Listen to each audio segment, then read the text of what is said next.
You're listening to the Hoban Minute series on Legitimizing Cannabis. I'm your host, Eric Singular, sitting alongside Chief Operating Officer of Gateway Proven Strategies, Ceci Zach. Today, we're joined by leading cannabis marketing expert, Ashley Grace. Ashley, thank you for being here with us this afternoon. Thanks for having me. Glad to be here. Well, it's a pleasure to have you, and you have such a rich background and experience in the marketing sector for cannabis brands, hemp brands in particular. And on this series, we love to talk about what are the things that are maybe holding the industry back. What are the obstacles that need to be overcome so that hemp and CBD can really be embraced by large retailers? So with that being said, I'll pass it over to Cece to kind of kick things off. So Ashley, thank you for joining us today. And could you just give us a real brief background of how you got into the industry? Yes, absolutely. So I have a marketing and advertising technology background, and I've spent a lot of time working with a who's who list of big names like P&G, Nestle, J&J, Pfizer, Target, etc. Really focused on the lines of helping them maximize their ad dollars. And along the way, I had an accident, had a brain injury, suffered nerve pain, migraines, etc. Ended up coming to Colorado as part of my career evolution, and I discovered CBD and really changed my life. And really, in terms of legitimizing cannabis, in my view, that's what did it. The personal experience. And so I actually began volunteering and really decided to change my career after a few more years. Jumped in as the founding CMO of Charlotte's Web, and was then at the founder of Stillwater's Caliper Foods Ingredients Division and a few other ventures. So I've been involved in the CBD industry now for about 5 years, which makes me ancient to most people in this industry. Well, I'm nowhere near there yet, but I'm, people are saying that I'm a little tenured in this industry as well. One of the things that really strike me is your perception about where you think this marketplace is going. Like, if you had a vision, what would that vision be as it relates to how cannabis infiltrates consumers, patients, industries, big companies? What does that look like to you? Well, I think ultimately it's going to end up existing in several different platforms. There's going to be a place for cannabis or CBD, eventually cannabis with federal legalization, but just focusing on CBD right now. There'll be a place for it as a dietary supplement. There's going to be a place for it as an RX drug. Obviously, that's already happened, and there'll probably be more of those.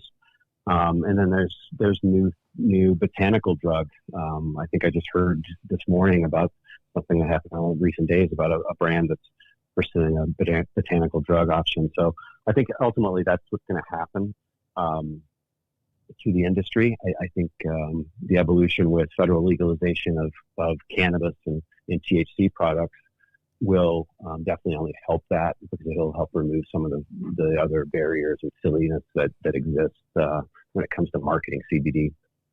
So besides the legislative side of the changes, what do you think needs to happen for these types of industries to bring in cannabis as part of a new offering? That handful of opportunities that you just talked about. What needs to change to become more legitimate in the perception of everyone's minds? Well, I think a couple things. One is, on the business side, they have to have confidence. People like the P&Gs of the world that are out there, and other large packaged goods companies that are looking at this market are going to have the confidence to enter it, that it's safe, that it's the players that they're getting involved with are trustworthy. The cannabis industry doesn't have the greatest track record in terms of the quality of people that have been involved, though that's continuing to change every day. Every day that goes by, it gets more legitimatized as an industry, and more professional people decide to enter it. So I think that's going to continue. And I think ultimately, when another thing that's going to help companies have that confidence, and also help consumers have confidence, is people hearing more stories like mine. There's thousands of these stories out there. I've said before that every single one of us is no more than 1 to 2 degrees separated from somebody who can really, really benefit from CBD. That's as people begin to share that amongst themselves, the walls tend to come down. So you had mentioned on the big enterprise side, the confidence for those Fortune 500 to enter in the market. What does that look like, and how can we help shape that confidence? Well, it's understanding, the whole lineup, whether it be on the regulatory side with all of the legal, the legal benefits and consultation that is part of the GPS network, all the way through to the marketing and being able to understand the consumers and be able to understand what's working in the industry right now. What are people doing? What brands are succeeding out there now? What are the consumers looking for?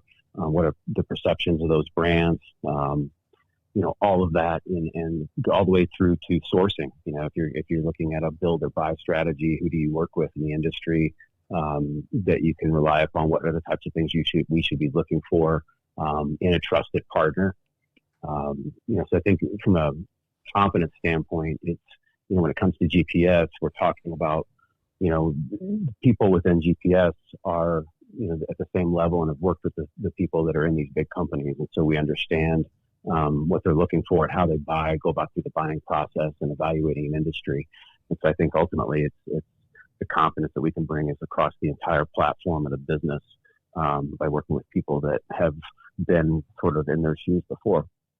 So it's just part of full disclosure for our listeners. Ashley has just joined the Gateway Proven Strategies team as our marketing expert. So Eric, I just want to make sure our listeners recognize that. Well, I have a very marketing specific question I want to ask you. This actually comes from a conversation that I was having the other day, which is there are a lot of brands in this space. It's a very, very competitive market for the CBD oil, the hemp-derived CBD space. And my question is really this. Obviously, quality matters. High quality sourcing, high quality extraction, and ultimately what is in the bottle. But my question is, in such a competitive space, how do companies use marketing to get into the hands of consumers? Because regardless of how high quality the product is, if you aren't getting it in the hands of the consumer who can then try it and have a good experience with it and see how effective it is because it is high quality, there's a gap there, which this is the conversation I was having with my friend the other day. And this is, I think, why we've seen companies do crazy things like say, our product cures COVID, or, go and make claims that are just they shouldn't be making because it grabs people's attention. It's kind of low-hanging fruit. Exactly. And so I guess it's kind of a point of marketing differentiation. What do you advise a company who they have a great product, the quality is there, they're doing everything right, but they're struggling to actually get their marketing to work and actually get that product in the hand of a consumer? Great question, Eric. Yeah, I think a couple things.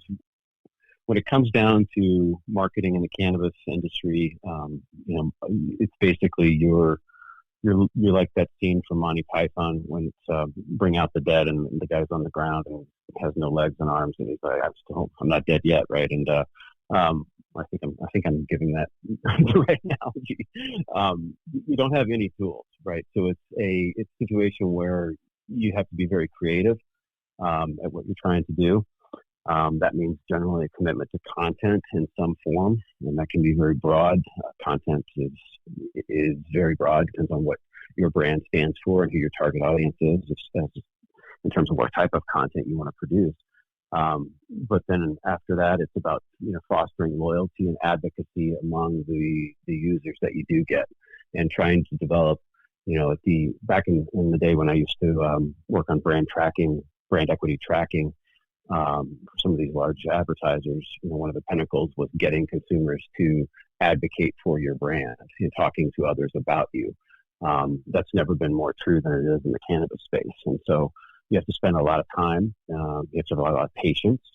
And you have to be able to be creative when it comes down to content that initiates a conversation that builds toward loyalty and toward advocacy so that you can activate those consumers that you do have. One thing that you probably know that I'm very passionate about is the science. And, in your former role and even now, where do you see science fitting in to helping create those claims? And what do you think needs to happen to heighten consumer education in this marketplace? Well, I think the FDA, number one, I mean, I hate to keep coming back to that because it's such a boring topic to me, frankly. I'm so tired of hearing about it, as I am all government issues. But they are in the way, right? So science is held back because the FDA really isn't stepping up and making any rulings around dietary supplement or food and beverage GRAS affirmation status. It's just a troubling situation. So that's the biggest thing that's holding back the science. After that, it comes down to investment, as you well know, right? It comes down to how much money do you have in the company and how much are you able to then dedicate toward a scientific endeavor in an environment that's in these choppy waters, right? And how much of your science is, if you do that and invest in that, and then how much of that exposure then does your science that you pay for, that's really at the expense of your shareholders and could benefit other people, which is another problem that's kind of as a result of this uncoordinated effort. But I think those are the things I did hear. Like I said this morning, I haven't had time to do any reading on this and verify this, so I won't get into any details. But I did hear of a brand that is pursuing a botanical drug status right now, which is very unique. As I recall from like when I looked into this before, it hasn't only been done a handful of times. So that could spur perhaps a wave of other people to follow in that now that the dam's been broken. Yeah, that's thank you for bringing that to our attention. And yes, the FDA, and coming from the pharmaceutical background, is always the, I guess it's the pink elephant in the room, or is it the white elephant in the room? But I have this dream that I'd love for you to comment on, because you have been in the industry for so long, and you have worked for, one of the top leading brands. Do you ever foresee that a coalition could be created where you have top brands bringing new scientific ideas as a group to the FDA and say, maybe this is the way that we should go, instead of waiting for the FDA? Because I've spent 20 plus years waiting for the FDA in so many different things. And the challenge is that our consumers and our patients lose out. And in the spirit of the health and wellness that cannabis brings, to the world, I'm just wondering, is there a room for a coalition to jump in and bring a scientific platform and pathway to the FDA? It's good. It's a very interesting point, Ceci. I think my first reaction is competition is hard for this industry. It's not easy to do that sort of thing, just given a lot of these companies and the realities associated with the founders that are still involved, and or the experience level of that, and the trust within the industry has been one of the other big barriers to that, and getting folks to work together. I know people are trying through the U.S. Hemp Authority, as I believe, is representing most of the top brands. I don't know in terms of proactively going through the FDA. I'm not sure exactly, what that would look like. It seems like the competition, everything that you have to go through in terms of the FDA processes leads to the competition, because it's all about some proprietary dimension. Whereas what we're really talking about is allowing, this plant to be, utilized as a plant in foods and beverages and supplements. I want to jump into one thing. I want to word this correctly because I don't want it to come across the wrong way. But when, as far as differentiation goes on the part of consumers, if you go to Whole Foods and you're shopping for a product, you might see certificates or products that are certified. A good example of that is products that are GMO project verified. Just it basically confirming that all of the ingredients used to make something were not genetically modified. And so you raised the point on the U.S. Hemp Authority. And so right now, this is another way that companies try to differentiate their products by getting them certified by the U.S. Hemp Authority, maybe even going and get it kosher certified. But maybe you could talk for a moment on that auditing and compliance piece. And it seems like a spot in the industry where, because the FDA is not involved, the normal entities that you would rely on for auditing, somewhat like the NSF, they can't really do anything right now, or they're waiting until the FDA comes in. So from that product certification standpoint, what do you see there as far as, is something coming? Is there something you would recommend more than another? Maybe it is the U.S. Hemp Authority, but just if there's a CBD brand owner out there listening, what is a good avenue to go down toward trying to get some kind of certification that may resonate with a consumer? Yeah, thank you. That's a good question.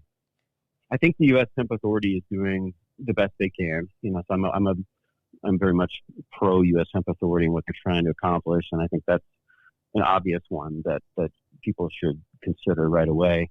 I also think that organic certification is going to become more and more important. One of the things that you said in the question was different as a differentiator. I think that's coming for the industry, and will probably be here next year, I would guess, in mass. And when some of the big brands like Charlotte's Web, I'm sure will be to that point from some of the public things I've read about their organic growing even this year. So I think that's something that's really important, and I know others are pursuing that angle as well. And then NSF, I have heard that there's, I haven't heard details. I just heard that NSF is looking at this, and that there may be some activity happening there in terms of them being more able to participate. In the past, they were not able to participate. I know that. So, Ashley, I'm just looking up the botanical plant company, and I was curious, is it Napo Pharmaceuticals, Jaguar Health, that submitted the plant-based product that we were talking about for the treatment of diarrhea with cancer? That's what I'm just curious if that's the company that you were talking about. No, it's not who I was talking about. It's not. Okay, sorry. Well, so much for my Google search while we were doing that.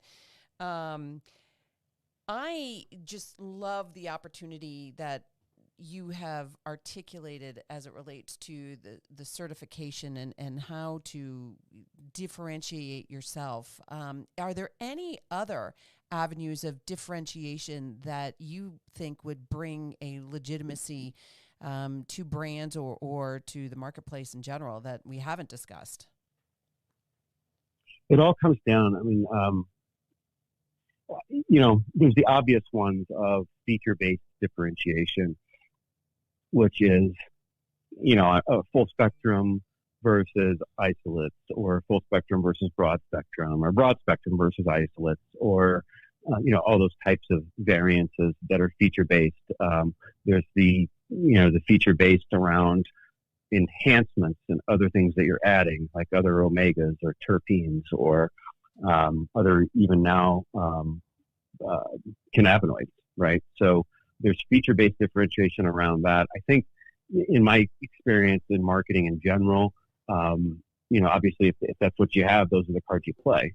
But if you have the ability to play cards that are more emotionally based in nature, that go back and tie in and link with that content strategy I was talking about earlier, that is generally where the magic happens. And that's where, I think, if I'm focusing on developing CBD brands, that's where I'm putting my energy. And if there is one thing that you could change that you have seen within the industry that would help brands continue on outside of the FDA, because we did spend a little bit of time with that today, is there anything that you would change that you're seeing happen within this marketplace?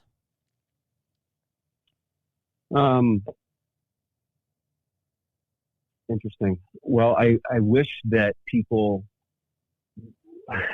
this is like wishing for world peace, right? But I really wish that people would hold themselves accountable. Business owners would hold themselves accountable and not make claims about the product, whether it be that CBD works for pain relief or works for insomnia or works for cancer or whatever it is. When you make claims, it does all of us just such a disservice, because so many of us are out there trying to play by the rules and to develop an industry that is seen and is legitimate to what you started part of this whole topic that we're talking about, right? A legitimatized industry. When you're making claims and you've got the good guys that are not, and even though the bad guys don't always win, they just end up staining the industry, and it's not good for any of us. So that would be one of the things I would take responsibility for on our side as an industry for changing. And obviously that's something we can help folks with at GPS as well. We have all of us have lots of experience with it when it comes to compliance. And I also have a little addition. I think we call it #cannabusiness acumen. What do you think about that? I like it. You do? I like it. A lot of words. Well, I don't think accountability is too much to ask for, Ashley, but I think it was extremely well said, and it's something we not only want to see, it's just something that has to happen and will eventually happen. You can't be making claims, and you have to play by the rules. It has to be a fair playing field, especially I'm looking at it from a marketing perspective. To go out there and just say that your product cures everything, it's just not the right thing to do. Well, Ashley, we thank you for your time. We're very happy that you have joined the Gateway Proven Strategies team, and we look forward to having you on again. Yeah, thanks, Ashley. Awesome. Thanks, guys. Have a great afternoon. Thank you for listening to this episode of the Hoban Minute. Do you have any ideas for episode topics or guests? We would like to hear from you. Reach out to us at media@hoban.law and stay tuned for more on the Hoban Minute.